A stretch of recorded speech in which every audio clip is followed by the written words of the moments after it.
What kind of bourbon is that? Well, we're into the Buffalo Trace. Oh, there we go. It's We think Joe so. Rogan. Who knows? This is live, maybe, folks. You let us know. The Joe Rogan podcast. The Joe Rogan experience. This is what they're always drinking. Oh, I actually just got a desktop notification. Oh, good. So I'm on that notification. Graham Stephan gave me some very important information about YouTube. He said never go live ever. Well, good thing we're not doing that. No. This is just us talking, right? He meant not during COVID, I think. So yes. Because normally I would just film this with you and then we would produce the video.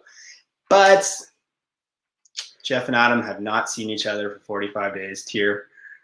It's true. It's getting bad. Because we were killing it on just everything in London, real estate in general. So welcome everybody on the stream. It's Jeff Wybo here and Adam Martin. Obviously, read the little names that we are so cool to put down here. But welcome. If you've tuned in and you're still tuned in, you're in for a treat tonight because it's going to get wild. We are going to be answering some of the craziest real estate questions you've ever heard us answer. And probably going to make you guys a lot of money, so stick around. And we do take tips tonight, so don't forget to tip your server. Tip your server. I am wearing the Omega and Adam is wearing the Rolex. You will remember Adam from the video called "Why Does Jeff Have a Better Watch Than Adam?" Oh, God. It went viral on my channel. So yeah, it went. The comments were viral. That was about the only thing. And now we all have COVID, actually. So and now I think it's good. I bet you love living in COVID, seeing that watch every day. It's actually the greatest reminder that it's like one of those permanent things that hey, all the work, a lot of the hard work was already done. So let's just enjoy what we've got and, be happy about it all. And then also get to stare at the watch while doing family time and doing 1,000,001 DocuSigns every day. So you're always doing DocuSign. Yeah, we put one out last night. We was having a bonfire last night and wrote an offer fireside at 10 p.m. or something for Mike Nowicki there. It was I don't know. It's kind of interesting. It's interesting. Yeah. Well, actually, they didn't say no. The guy was trying to talk to him about mortgage breaking penalties, and I'm like, dude, it's going to be maximum 3 months of interest payments. Guy was trying to tell Mike that it would be a $25K breaking fee, and I'm like, no, that's not going to work. No. So anyways, he's talking to his bank or something today or tomorrow, and then that looks like he might go for it at that price at $325. So nice. So to anybody watching, Adam's a wholesaler and he takes care of a lot of wholesalers. He has little wholesale children that he takes care of. Little army. Yeah, you guys are killing it. And as a real estate agent for me, I love hanging out with you guys because you have deals. And my clients need deals. And then for me, I'm just sharing this in a few of our groups. But for me, it's great because if they get these cheaper properties and they want to fix them up and they want to resell them like a flipper, well, guess who they hire? Jeffrey Wybo. Usually. Yeah, I know. It's fantastic. I think it works well for everybody. There's always this weird thing where realtors, for whatever reason, get it in their minds that wholesalers are the devil and vice versa. And it's actually, I really don't think so. We can work together fairly well. Yeah. A lot of people don't understand. A lot of realtors don't even know what a wholesaler is per se. They think you're stealing their commission. Yeah. Basically, these properties tell me how awesome they are and what would a realtor say? Well, I'll let you talk. Yeah, I don't know. We want to paint the bathrooms. We want to remodel the kitchens. We want to do everything. And you guys come in and say, hey, you know that 40 years of newspapers you have in your living room? It's fine. Don't worry about it. Yeah. And me as a realtor would be like, okay, can we please get rid of these? So. Yeah, that and estate sales or divorces or job changes or COVID things. And there's all sorts of reasons why people wouldn't want to list it and try and sell with a realtor. Maybe they've just had a bad experience, or for whatever reason, they don't want people to know that they're selling the property for whatever their reason is. So they don't want people walking through it, stuff like that. And like, we're connected to hundreds of investors, right? Thousands, even, really broader, like in the broader groups, but like hundreds that will actionably buy properties off market and take action quickly. So that's one of the big things that we offer for people, right? Is just speed and convenience. Like, leave whatever you don't want to take. We'll do it fast. We'll sign it today. We'll do a 2-week conditional. If we can't do the deal, then you've only lost 2 weeks and it wasn't ready to go to market anyways. So like, your opportunity cost of doing business today is extremely low. And again, this is all based on if you agree with the price and terms that we're offering you for the condition and necessities that you've got, right? So as long as we're satisfying your why or your goal, then it's a good deal for everybody, really. Yeah, that's the thing. Realtors were supposed to get the highest dollar value for a seller. We have a fiduciary duty to do that. What I've learned in real estate investing world, that's not always what a seller actually wants. Is despite what the internet and people tell you that, oh, you ripped them off or something like that, which, my job would still be to get the person the highest, but you guys actually solve a lot of problems too, because these are not ready for market. We would ask them to spend $5,000-$10,000.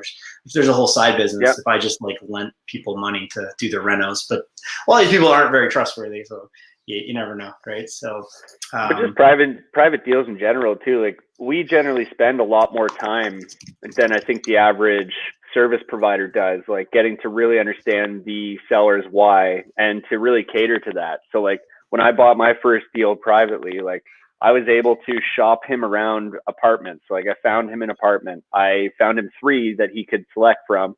I then put him in my car, drove him around to all 3, showed him them, negotiated the prices for him, the move-in date and everything. And then, paid for his legal fees, paid for the movers, got him boxes to move with, bought his lawnmower because he needed cash, like stuff like that. Where like, most service providers, like, I don't see Mr. Jeff Wybo kind of wanting to do that necessarily as a service provider for 2%. Like, it's tough. I think early in my career, absolutely, you do everything. The more successful you get, you pick and choose your battles because you don't have to. For sure. So it's kind of. I don't think that's a knock either, though. Like, it's just like one of those things. Like, my business has to evolve. My business has to evolve. Your business eventually has to evolve. And I've noticed that a lot too, because with the cash flow tribe, we're getting a lot of junior investors showing up, and I don't have the energy that day one Matt McKeever and Jeff Wybo had, because we're kind of looking at bigger and better things now. I'm buying larger properties. And, you want to go look at one duplex and offer nothing. It's, taxing on my business. So anyway, I do have an assistant now. I don't even know if I've ever said that on the YouTube channel, but I have an assistant that's doing my showings. We can still do showings because that's kind of like my problems or profits. I figured out, all right, these guys still want to go out and look at all these lower end properties and put in. And here's a little spoiler alert. We're going to be having an offer specialist coming up too for the Cash Flow Tribe, the summit people. Like, for the group? That's sweet. Yeah. Just somebody to write offers all day. Pretty much. And like, let's say there's 10 people that get to use the offer specialist. They will have X amount of offers, credits, if you will, monthly. So they can use them or not use them for a small nominal fee. So we're kind of like monetizing offers, but it would be beneficial for good investors. Like, I want to make 30 offers this month. Yeah, go try telling your realtor to make 30 offers. It's very, very tough. Because usually we're the ones doing all the homework. You're not. So sometimes, you got to put the effort in too. Some random person named Emma Pace. I don't know if you know who that is. What's an Emma who can drink more? Oh, Jeff, for sure. He's got way more years. He's got way more years under the belt. And Mina, who's a Mina? Mina, can you guys go, when you're done this live stream, he didn't put his full name, but go subscribe to Mina G's YouTube channel. He needs a few subs. He's not at the prestigious amount that I am, 5,800. One day I'll be at 10,000. One day. Probably not during this live stream. Can't drink at the same time. Probably not. Yeah, that's awful. All right. One duty. We will get to the comments. Look how cool Adam and I are here. And by the way, guys, first time, so be gentle. Yeah. Boom. Look at this ticker. It says Stefan Arnio. Can you see the ticker? Oh, nice. Yeah. I can see it. I was just taking a screenshot of it. Oh, nice. Stefan Arnio, award-winning author, real estate investor, probably one of the most notable Canadian investors in the last 10 years, easily, in Canada, has 4 cases of cancer right now and jaundice. And I produced a YouTube video just a couple days ago on my channel, so anybody that watched it, I really appreciate it. But we were just saying, if you got 10, 20, 30 bucks, go buy one of his audiobooks right now. And the reason is he needs to do these crazy surgeries, I believe, in America, which are costing him 100 G's a go. So yeah, it's hard for him to create income right now, and I'm sure we'll talk about creating income on this stream. He's got a lot of the stuff in the pipeline, but he's a good friend of ours. He's also sponsored the Ontario Real Estate Conference before, which I've put on myself with Matt McKeever, and Adam's obviously been to both of them. So yeah, if you can spare 10, 20, 30 bucks, go get an audiobook. Go get like Money People Deals, one of his books, or his crazy new one, Hard Times Create Strong Men. That's very relevant right now. So. Yeah, for sure. Yeah, there's some comments there coming in. Yeah, He does have four types of cancer, is what he said on his Instagram anyways. So yeah, sounds pretty tough. And jaundice. So you're getting kicked in the kidney problem. Yeah, one more thing at you. But the guy's kind of a champ because he's beaten cancer before. So if it wasn't for COVID right now, I'm sure his life would be a lot easier because he could fly to the States, get these treatments done. But he might be just stuck right now in whatever. And then obviously hospitals aren't easy right now. So yeah, nobody's moving quickly. Mm-hmm. I have a dentist appointment tomorrow. Like qualifies as like an emergency procedure because I broke my tooth pretty well here. It's awful. What? But I think that's the only way doing? Nothing. Sure. Just years of negligence. So all right, so that was on Stefan there. So yeah, guys, get out. Like Matt McKeever says, he's never finished an Arnio book and said, "This was crap. I want my money back, or I want my time back." It's always been really good. And yeah, I can remember reading them. So I read Self-Made back in the day.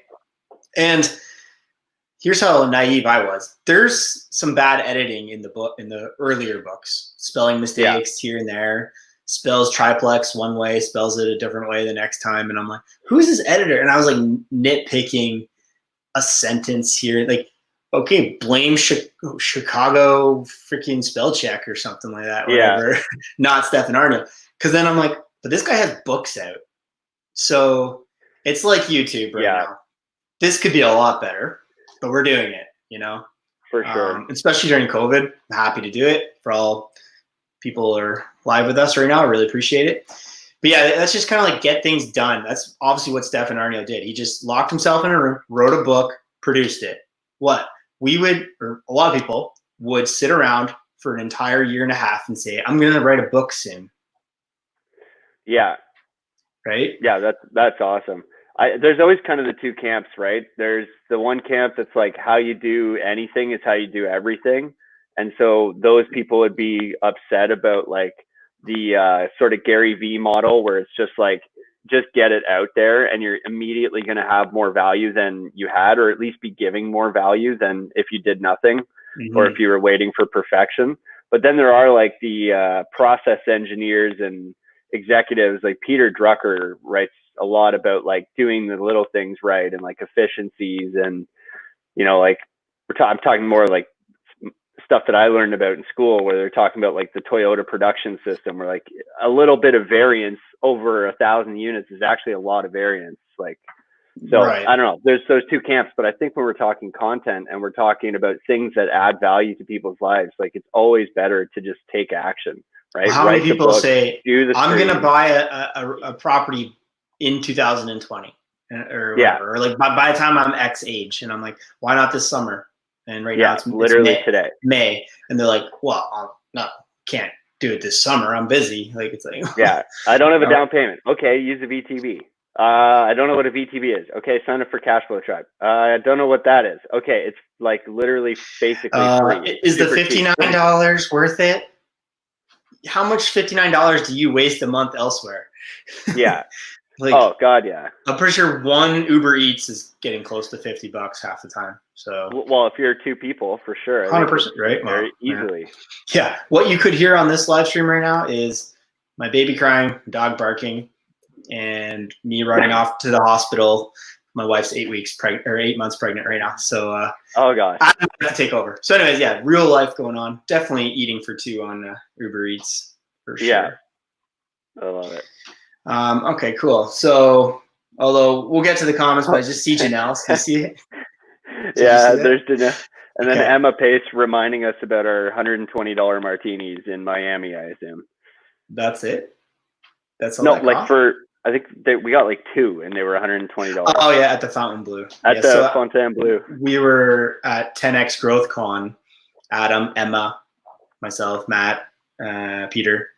That's about it. Graham, Stefan came eventually. Me, Kevin, and yeah, we ordered martinis, and they were millions of dollars. And they just put a giant wedge of lemon in the martini. Obviously, yeah, not ideal.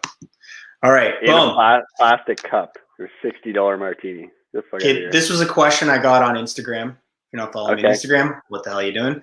But how would you save your first 100K? I'm sure we'll both have different answers, and you can interpret this question any way you want. Because the way I can go first if you want. Yeah, go ahead, Jeff. So, this guy was probably in his 20s, and like, how do you save $100,000? And it's like, back when I was in my 20s, I thought you worked for it. I thought you traded all your time for your money, and that's what I did. I went away with the Army, and I had a employment that monthly I didn't have to pay taxes because I was overseas, so I was making $7,000 cash a month. Sounds amazing, but I traded 30 days each month for that, and in a war zone. So not as cool as how I would answer the question today. I would create my first $100,000, not save up $100,000 through trading my time. And we're learning that very quickly. A lot of the guys at the mansion, yourself, Mike Nowicki, these guys are making 20 grand, 30 grand. I just had 2 commission checks. Well, one, the other one's fingers crossed still. It's firm. That was 25 grand or 26 grand. 2, so 50 grand right there. That's like my whole tour. My whole tour, 50 grand, 60 grand.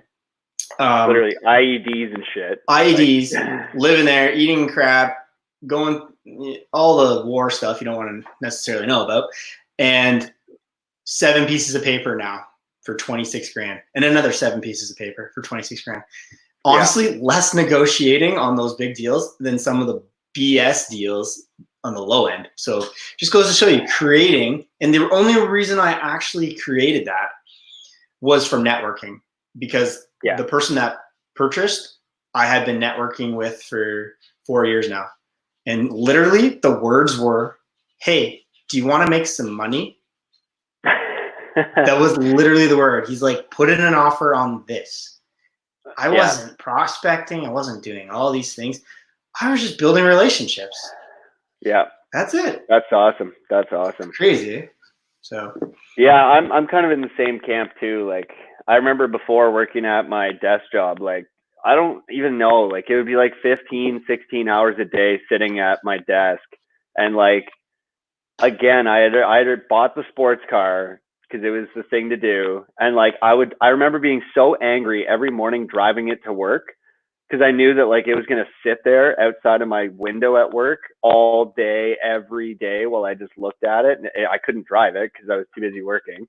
And then like, it would have been an entire year of working to do 100K. And like, that sounds great. And then you get taxed, and then you literally have half of that left, but you've already spent that half on food and driving to work every day. And everything. That Canadian dream of like, brush your car off of snow, pack your lunch, drive to work, Can't wait till next year. You get 5 more days off, so it's 1 more week holiday. You can go to Mexico at an all-inclusive, maybe. Come home on Monday and hate your life. Sorry to say this. But Jeff, I had benefits, man. I had like $2,000 of dental benefits. It's the golden handcuffs that they got you on, right? It's the benefits. Literally awful. And what's the other one? Yeah, it's always benefits, and then just the salary. You hear it even in Cash Flow Tribe. The pension, that too. Everyone's all worried about that. The best was, I think it's Allison in the Cash Flow Tribe. Yeah. I think the pension would be 60 grand or 70 grand when she retires. And so why don't you just create that right now? And you probably will go make it. And if you guys are kind of new to any of this, the way that Adam's able to make these kind of money is if the property is worth, easy numbers, $100,000, he gets it under contract for 60 grand, sells it to somebody for 80, keeps 20, and the person still has a spread as well. And these aren't properties that would go on the market normally. They're full of problems usually, or social problems. So yeah, that's a big one. Holy. But I mean, like now we can just basically, again, a lot of work was put into it. We're on year 3 together. Like working with Matt and everything to really figure the processes out and stuff. But I mean, years of networking with other investors and stuff is really starting to pay off now, where it's like, hey, we've got an opportunity. If you guys are interested, here's how I think you can make some money. And a lot of these guys are waiting for us now to come up with more opportunities because they're sitting there loaded. Like we've networked with the right people. And I think that's an important thing to focus on, is like not just going to the same rich dad thing every month and then like never doing anything. It's like, no, go to the events, meet the best 5 people in the room and make them your circle, right? And then consistently maintain those relationships. And sometimes that looks like, taking them for dinner or taking them out for a drink or a coffee. You're good at that. You pick that up top of mind very quickly. Yeah. And like there's bills, right? Like there's real bills. So like if you're just starting, this is even harder to do. But it's really important to me, especially I've heard it from a lot of people. Like they're always surprised when they know you're just getting started out and you're willing to fork out. It doesn't have to be a lot, but I mean, $10 for the beer that they know you can. Like I know they can afford it, but you got to kind of give some value, and it's just kind of a peace offering. Thanks for your time and for your attention and for giving me this mentorship right now and that kind of thing. And man, that's done us so well. During COVID, you're gonna have to send like a bottle, like Uber bottle or whatever, or send them well, even now though, it's the little things. Like yesterday, Corey McKinnon tagged me in a watch post that was the Mickey Mouse. Yeah, because he remembers that I've got a Mickey Mouse watch and I've got Mickey Mouse socks, and I'm a bit of a nerd. But like those little details, like if you can write them down or hold them in your mind like that, and then that little tag, like Corey McKinnon's top of mind for me right now. Like I'm talking about him right now on this stream, and it's because yesterday he thought of me because of this thing, and it's nothing, right? I wonder what people could tag me in daily to make me look at it. If it could be something about bonds. I wonder. Yeah. I think you sent me something bond today too. Aston Martin or something. Was that today? Oh, I was sending Daniel Craig's out. Yeah. All right. To you and Mina. See? Top of mind. All right. This question was asked. It's kind of, you can take it whatever way you want, but for, let's say, first property, would you do student rental or a duplex with families renting the up and down or left and right? Personally, I like the idea of a duplex. I think that there's more exit strategies available as well as other opportunities. So you could do executive rentals. You could do a short-term rental like an Airbnb or something like that. You could also house hack it if you really had to without losing income. So like the idea with the student rental is if you move into it now and kick all your students out, you've just lost a decent stream of income. So now you have to be able to support that whole mortgage and utilities and all the rest of the burdens that come with ownership. So I like the idea of the duplex because you can at least get a subsidy for living there if you have to fall back, and sort of use that as your fallback, your castle. And then otherwise, you are also diversifying your risk, right? So say, for example, schools are just done because of a pandemic that makes people stay at home, like a quarantine situation. Well, if all of a sudden there's no students, I can see really easily how people might argue paying rent and somehow get away with it because of how the media will take it out on you if you try and chase them down for it. And the landlord tenant board's not moving right now. So I like the duplex. Well, I got a soft spot for the student rentals because that's how I started. However, it was in a triplex. So kind of the best of both worlds. I did student rental triplex. But yeah, I guess I don't have any experience on a 5-bedroom single family home student rental, which a lot of people probably do. But I just kind of like it for the cash flow if you're starting out and there's no COVID and the schools aren't shutting down. I guess obviously pick a strong school city in Canada. London, Ontario schooling generally shouldn't be going anywhere since it's, somewhat world class. There could be other markets where universities really downsize. I don't know. But yeah, you'd have to pivot pretty quickly on that and sell it as a single family because you're not going to get the bang for your buck. But like you said, for duplex, you could. You're going to still weather all the storms pretty much. So. My other thing too with the student rentals is you have a much larger buyer's pool if you do need to exit. So they're easier to finance because the bank inherently recognizes that there's built-in income. It's cheaper for insurance typically because everybody knows that the students are terrorists. It's a lot less headaches. Like, I just think that you could pivot a lot faster if you could get into that duplex, leverage it as best you can, and all of its income. Hopefully use some of that income to offset your next mortgage qualification, which is cool too. Like, a lot of B lenders will take as much as 100% of the income, the revenue from the building, to qualify as your income. So it's almost like stated income, which is amazing. So these are some tools that you can use that aren't necessarily going to be recognized if you're going the student rental route. So I think there's hidden benefits. But yeah, I mean, the cash flow is great. I started as well, just to throw that out there. I also started with the student rental and I house hacked it like a psychopath. So like, I literally lived in the basement. Or where did I live? Oh my God. I think up and down. I think I was up and then down. But anyways, we lived in the single family house with the students, and that was just crazy. But like, for sure, they have wear and tear. They have issues. You have to deal with their parents, who are literally always the worst people ever. So that I don't like either. Let me just tell you, it was just May 1st that just showed up. And that, if anybody doesn't know, that's a very important student rental day because the leases end April 30th. May 1st is the new students. I had my middle floor of one of my triplex. The guys were leaving. Now, 3-4 years ago, Jeff would have been, they told me they're going to leave on this Monday today. They ended up texting me on Thursday saying, "Hey, bye, we left the keys here." Now, yeah, any traditional perfect key spire landlord's going to be like, "But they were supposed to do a move out inspection."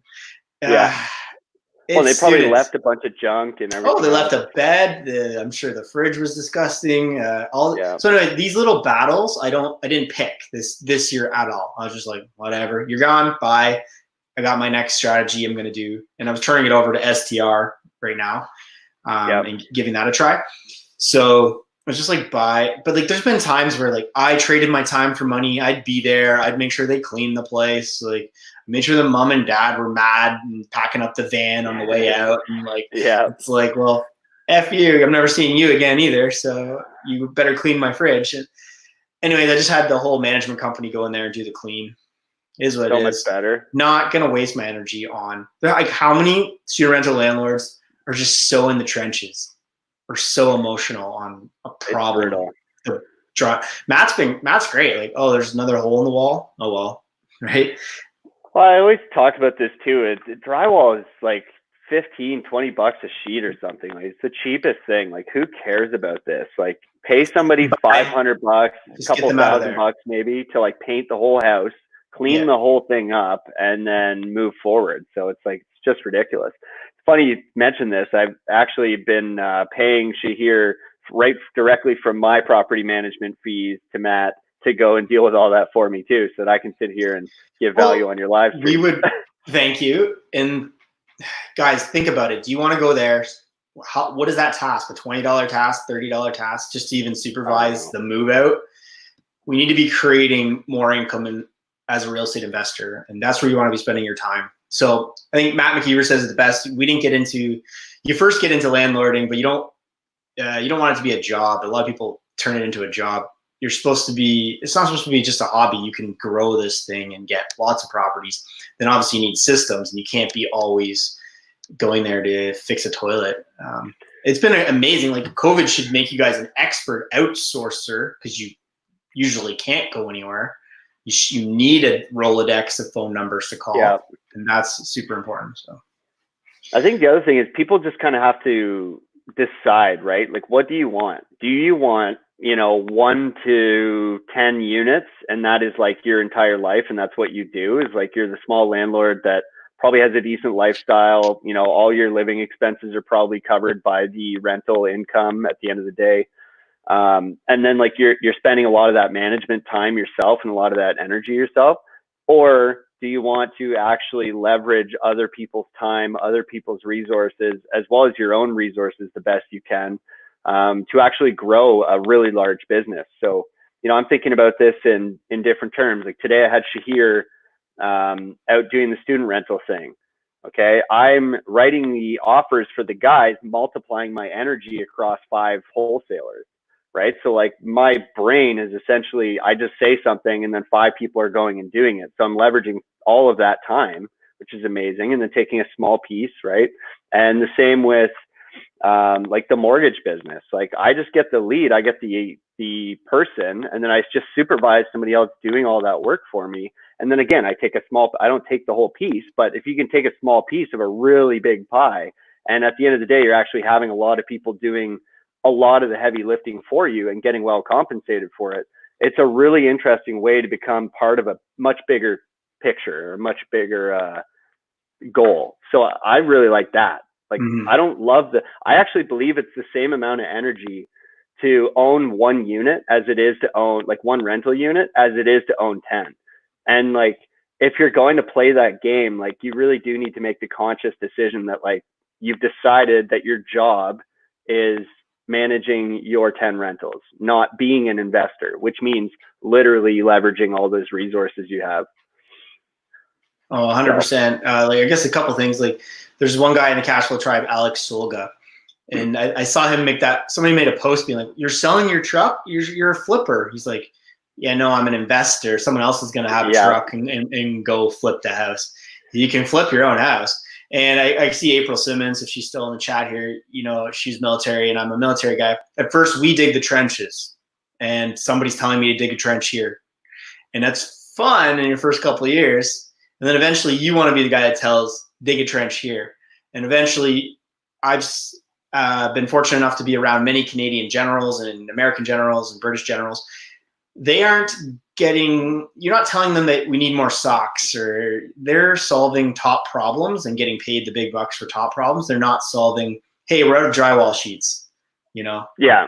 Like, they're solving the entire house, not these little problems. So like, don't come to me with your we're out of screws. So there's got to be systems in place, more nails. And many investors, hopefully the people watching this channel, we're not swinging the hammer. We're just pointing. We're saying, renovate here.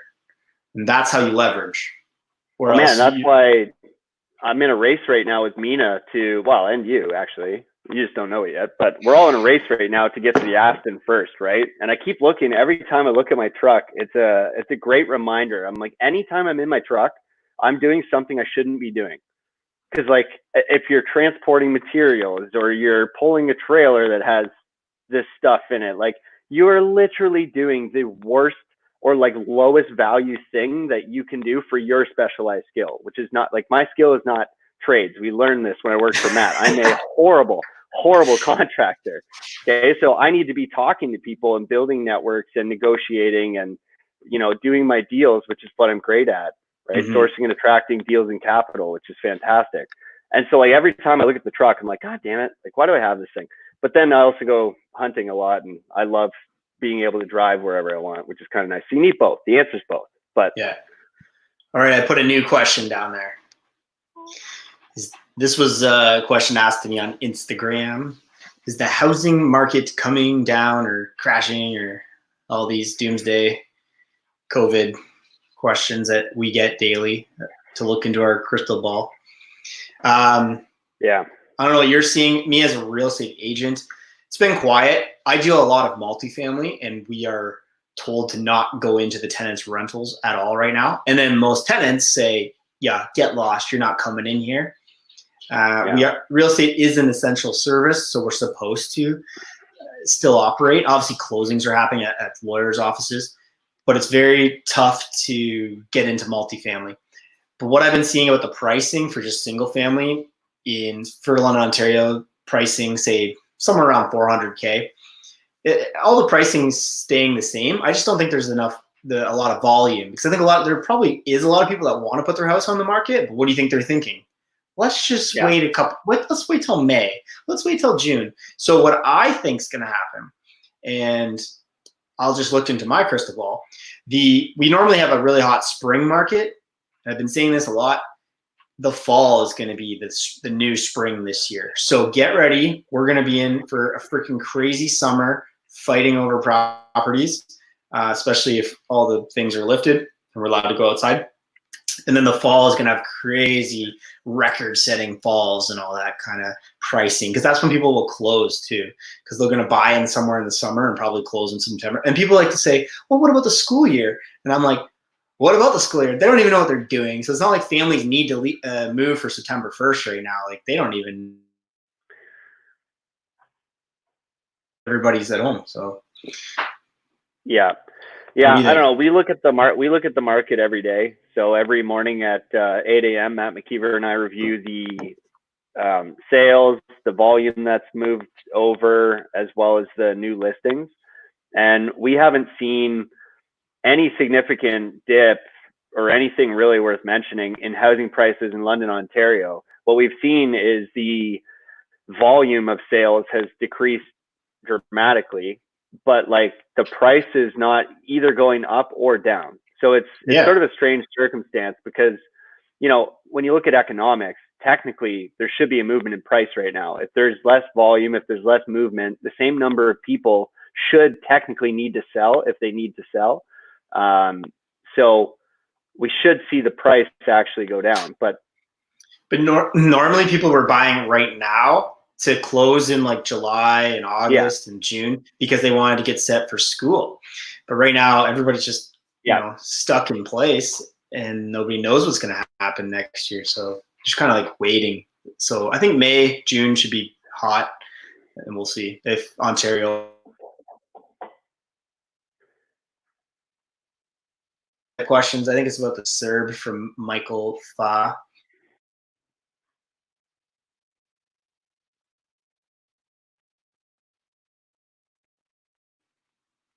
You back? I think I'm froze here a bit. All right. I'm multi-device streaming, so. All right. I'll just close this. Oh, that shouldn't matter on your end, I don't think. Okay, it's you maybe. I don't know. Let me know in the comments, guys, if it's choppy.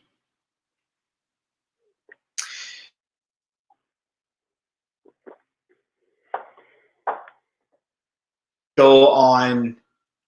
What did you create? If you're creating income right now, then your CERB might be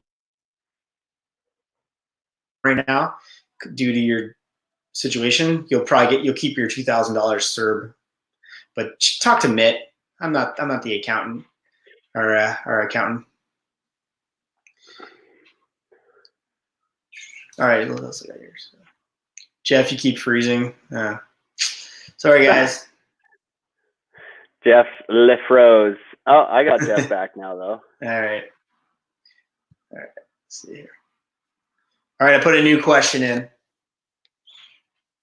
Do you think someone in their 20s can earn what you earn? I guess that was asked towards me, because you're still in your 20s. That's right, sir. Barely, right? You're 29? I'm 26, Jeff. Okay. Barely. But you lie about that. No. Yes, you definitely can make this in your 20s. I wish I had the internet the way you guys do right now in my 20s. There's my excuse. Didn't know I didn't know you're allowed to make this much money. I thought you had to trade your time for money, and it was a $90,000 salary and call it a day, and then get benefits. I thought getting a job like that was the only way I could make 90 grand. And I loved money back then. I thought, okay, I'm stupid. I don't know anything. I just got to go get this job that pays 90 grand. Check, make money. I didn't know you could make 100, 110. I didn't know you could create it. Nobody told me. Nobody gave me permission. So yes, you can in your 20s. However, it's going to take a lot of hustle, a lot of hard work, a lot of networking, but you can actually do it. Don't get discouraged. So what about, you're doing it, right?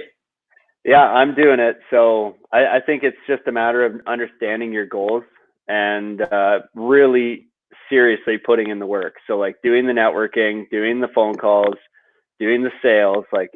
I think sales is one of the only ways that you can actually get to our level of income, like reasonably, especially at a young age.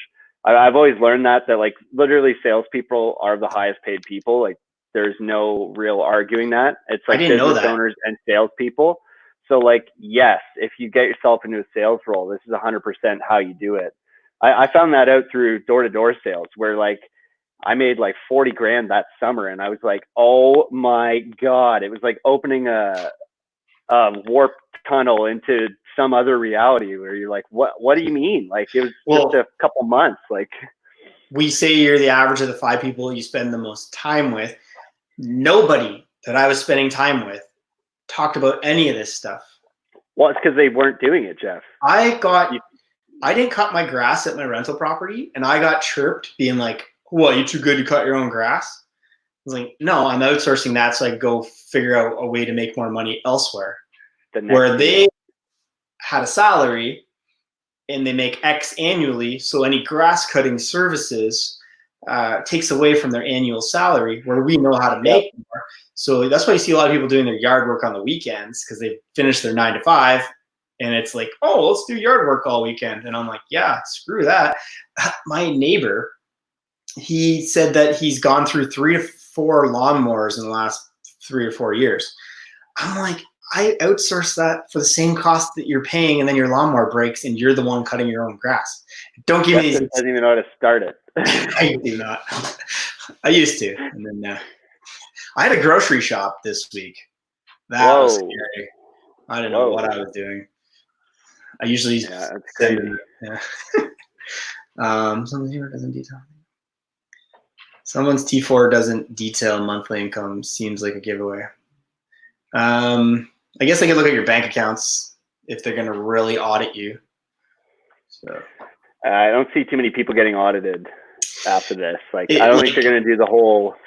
They're not going to go through, like the entire country and be like, were you struggling or were you not struggling? Like, yeah. Let me just get on the CBC and tell you how much I was struggling, CRA. So I think you're going to be safe, but ask your accountant. So that was all my little quick questions.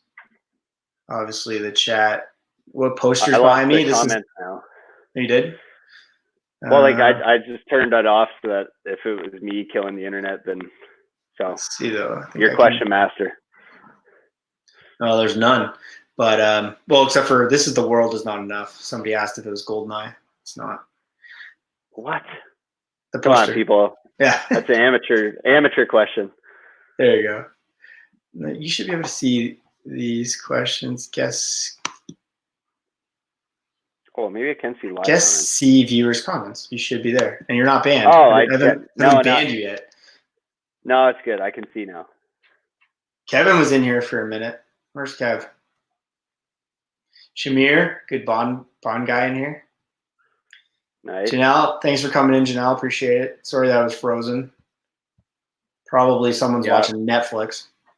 Oh, yeah, true. They're wondering too about our workouts. So just like Bond, we need to stay fit and stay sharp. And So You're tomorrow morning. Yeah, I've actually got it written out. It's going to suck. I'm going to show you. Oh, so while Adam's going over, every Monday to Friday at the moment, we do a Zoom workout as a team. We're all like blurry-eyed, log on, video, and Adam's going to kill us tomorrow morning. Go the other way. There you go. 10 high knees. So here we go. We got 50 high knees, 15 50. Thrusters, 20 lunges, 30 more high knees, 15 push-ups, 50 mountain climbers, 20 jump squats, 40 mountain climbers, 20 leg raises, 30 mountain climbers, 15 shoulder presses, which we're going to turn into more push-ups, 30 jumping jacks. This is all body weight. 20 V-sits, 15 dips, 40 jumping jacks, 20 sit-ups, 20 mountain climbers, 20 jumping jacks. Boom. Yeah, so far the team has hated my workouts and Adam's workouts. Yeah, they don't like us. No. So but and it's back to back too. Yeah. So I've been doing it's the typical morning exercise for a special agent. That's right. Yeah, 100%. You don't sound so special after it though. I did the deck of cards workout last week. That was super cool. Yeah. You pretty much randomize a deck, and then as you draw a card, you do that many amount of exercises. And you got to get through the whole deck. And each suit has the push-ups, dips. And it sounds easy, but it's not. I think I was pretty sweaty after that one. Was that the one we were the most sweaty off? Like Matt was like, I got to go shower. So you were pouring. I was kind of sweating, but you posted something after. Your hair was wet. I was like, oh my God. I posted it because you posted it, and I sprayed water on my face to pretend I was working out hard. Oh, okay, I got it. One good sweat a week isn't too bad. Probably won't even sweat during yours tomorrow. Real estate agent. Yeah. Secret agent, special agent, or real estate agent. They're all similar. Yeah. Mortgage agent. We're all agents. Oh, I didn't even clue in on that. Yeah. Uh-huh. So I don't know. I might do just like a hero workout for the RCMP officer that died. Maybe like a 23 one. The proper hero one is pretty rough for her. Yeah. But you need a barbell. I'll have to sub, but it's an AMRAP, right? It's a big dirty AMRAP. Like how many minutes? 23. Holy. Yeah. Well, whatever. We got to start quickly then, so that people can hit the showers. No warm up. Well, you need a barbell to do the proper one, but yeah, we could probably figure something out. I'll sub something there. Yeah. People are gonna hate me. Janelle. Oh yeah, big time. Don't come. Don't come. And this is when I ruin my YouTube channel. Having a bourbon? Having a drink. No other questions except for working out questions. Oh, okay. Well, why should we work out? I think everybody, if you're not already working out and you're on this stream, like it's one of those little things, especially if you do it in the morning, you're definitely not your strongest in the morning. Like you're not going for the best results in the morning. But what it does do is it really kicks your day off unbelievably, so that if you just get up, so we're doing these at 7 in the morning. And as soon as you get up at 6:30, whatever, grab a glass of water, go to the bathroom real quick, and then you're just doing cardio or just any kind of workout like that, you immediately hit the day hard after that. Like, we've got our 8 a.m. calls, which a lot of you may be going to work or something like that at 8 or 9 to kick off the business day. And like, you're just sharper than everybody else. So like, we can see on our team, it's not mandatory to go to it, but you can literally see through the webcam, because we're doing everything virtual now, but you can see who worked out and who didn't work out. The people who haven't worked out or got the blood flowing yet, they're literally slower. They are worse off as humans because they're not there yet fully. So it's just one of those things. Like, you can kick your day off, you get it in, you feel good. And then at lunch, if you're having a cheeseburger, you don't have to feel terrible about it, right? Because you've already done, you got your workout in, it's just done. Personally, I like to work out at like 3 p.m. is when I'm strongest. And I like to use it to break up the day because I do wake up with a fair bit of energy. But if anybody's having a problem getting going in the morning, a morning workout is just terrific. So yeah, no, I've been enjoying them, and I've been enjoying. I think even after the deck of cards one, I said, I don't know if you remember, but I said I would not have done this on my own. I would not have been like, there's a deck of cards over there. Let me just kill myself for a half hour here.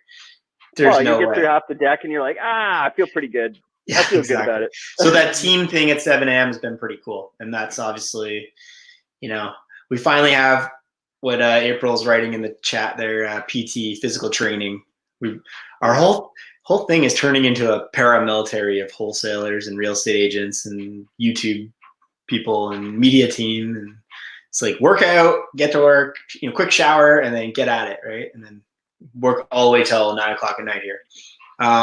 This is a really good one. I don't 100% know my answer yet, but Erica says, as you both have jobs that are advantageous for real estate investing, recommend some other job side hustles in the industry that pair well with real estate investing. So, like, if you're assuming this is a job, like agent, because it's so dynamic, it's not like we're HR at some, we're not trading our time. It's very dynamic kind of employment. A flipper, maybe, like being a real estate flipper. I think just really any sales investor. Oh, okay, but like any sales role, like you're gonna learn how to negotiate. You're gonna learn that like everybody's got the same ridiculous objections. Like my wife, dog, truck, money, time, whatever. All the common like 7 objections that you get in any job, like they're the exact same thing.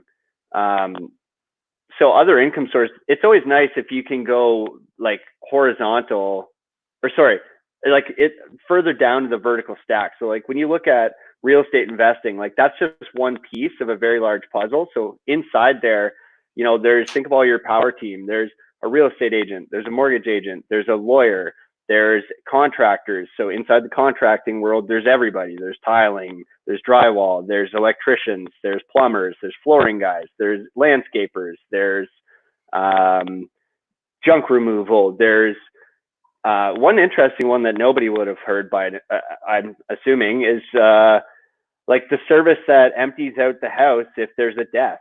Like if everybody's dead, that's it. And you just got to empty the house out, and now it's going on sale. Power of sale, power of attorney, like power of attorney type deal, where like you're just getting the family house now, and all of a sudden it's game over. That's another interesting service, because now all of a sudden you're aware as well of all the deals that are coming up, because a lot of those houses just go straight to market, or they just go straight to sale from the family. So that's an interesting one. Yeah, you got stagers. I like to keep it vertical. So that's like a vertical stack where all those people are involved in any one sale, or could be potentially involved in any one sale. Horizontally, I mean, there's lots of bank jobs that could be beneficial in terms of getting mortgages and stuff like that.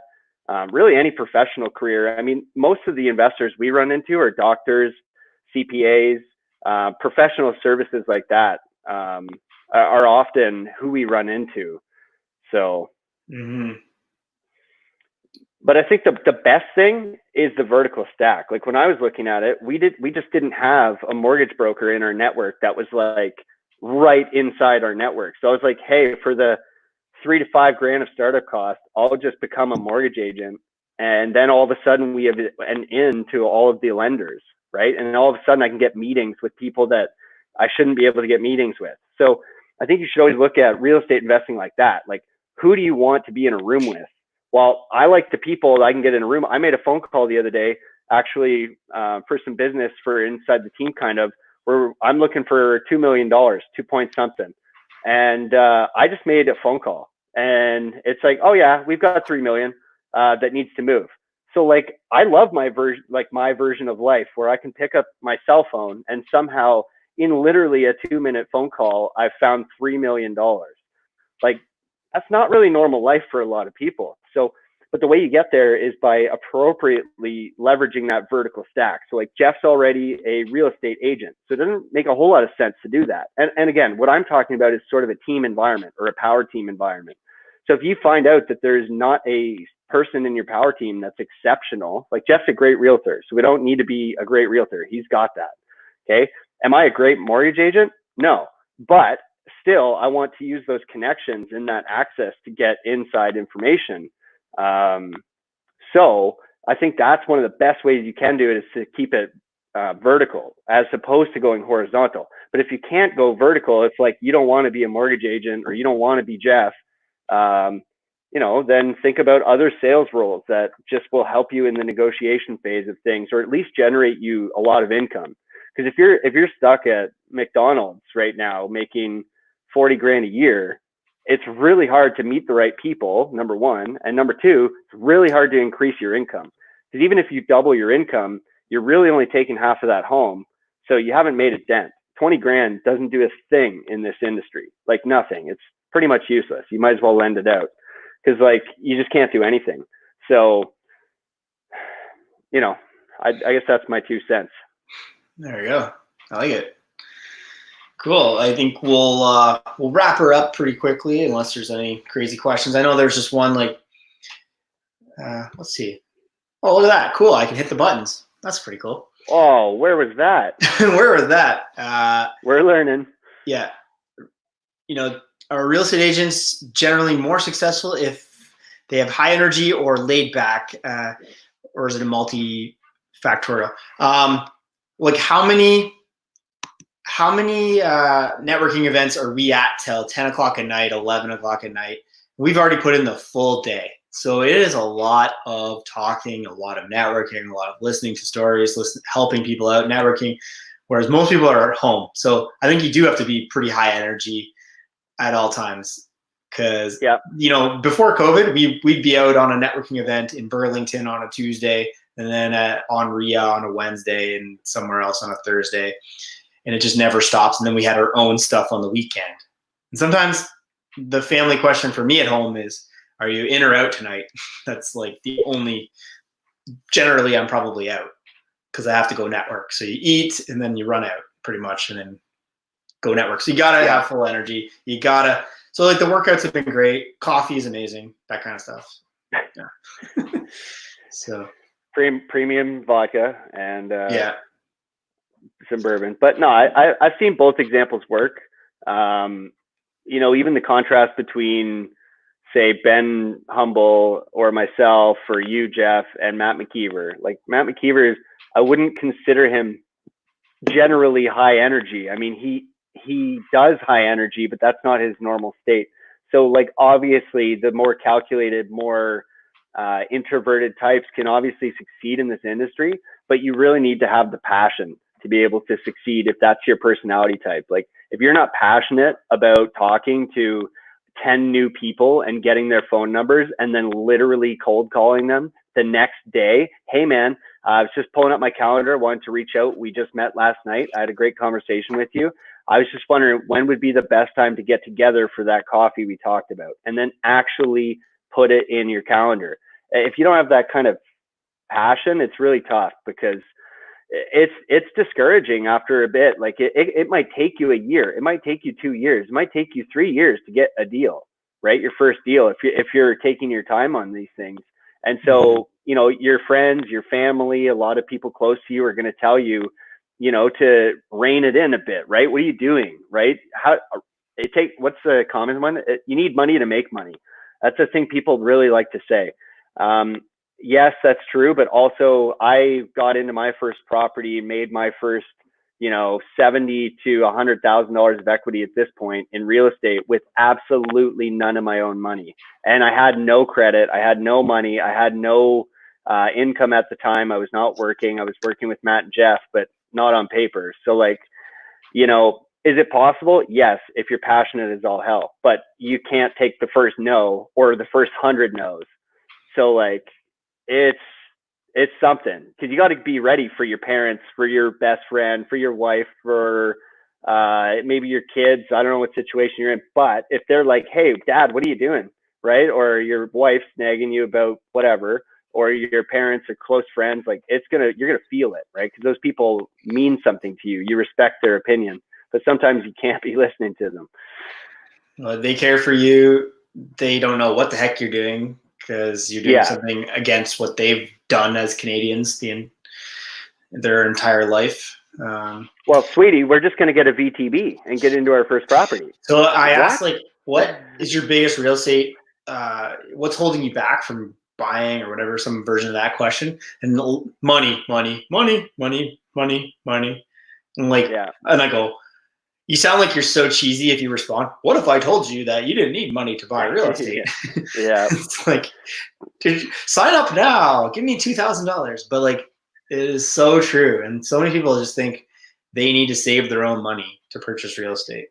Well, it's like when we look at Foundation Capital or what you guys are doing together, right? I mean, you guys are buying big multifamily residential buildings, right? And to assume that any one of you has the money, right, to do these really big transactions, like how does anybody buy a 15, a 20, a 30 unit building? You don't. You just don't have that kind of money. It's really difficult to have that kind of money.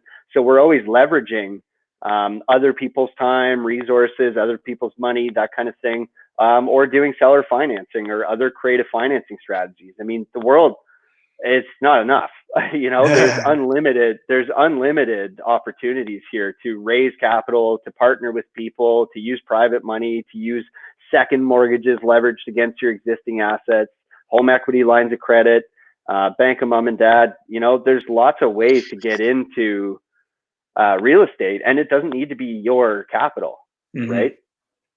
100%. So, that's an excuse. Money. Here's an easy one for me, Ish. How many real estate agents are there in Ontario? Well, I can tell you that there's 70,000 in Toronto. So probably add another at least 40,000 somewhere else in Ontario. So Vancouver probably has an appreciable number. Right. But how many times do you get these questions? Should I start wholesaling? Should I be a mortgage agent? Should I be a real estate agent? There's already other people doing it. Yeah. There's 70,000 realtors in Toronto. Guess who makes the money? 2% maybe, 1%. 3%. Yeah, Emma Pace, who's in this chat, or was in this chat. Was. She probably had a $120 Jeff Wybo martini and left. But like that, I didn't know anything about this. I didn't know how to negotiate. I didn't know anything. I just took the stupid courses and figured it out.